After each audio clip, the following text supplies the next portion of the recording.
It took us quite a while to get to this tent camp in the heart of Gaza City. This used to be a football stadium that turned largely into a tent site for many of the displaced Palestinians returning to Gaza and the northern part of the Strip. Many of the people here are forced to live in these tents or outside of the vicinity in more of a temporary shelters that are not safe for them.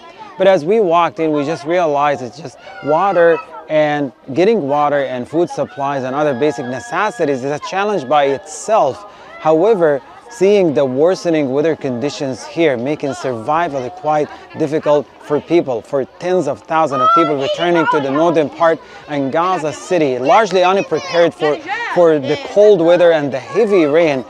Their survival in this area is quite difficult, largely unprepared, without any blankets, without any proper clothing and heating system. Concerns about survival are on the high. The past 15 months of carnage that virtually destroyed all means of life made it very difficult for people to cope with the rising difficult conditions, worsening weather conditions, severe cold, floods and storm that at many incidents uprooted many of these tents at this site. The situation is difficult, it's cold and we have children, it's raining, they have no shoes and we're suffering. The tent isn't good. We asked for another tent but can't get one. Nothing is available. We have only 3 mattresses and covers and there are 9 of us. That's not enough, not for the big ones or small ones.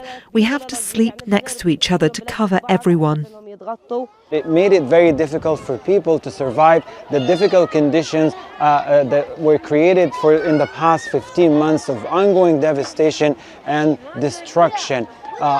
There are high-rise cases of hypothermia because of the heavy rain and because of the cold. They're documented in the health facilities across Gaza City and the southern part of the Strip. As we walked inside the site here, we see many of the children who were just walking barefoot without any proper shoes or sandals to walk, but they are forced to live in these difficult conditions, and there is an actual risk now, a real one, and exposing them into a greater danger.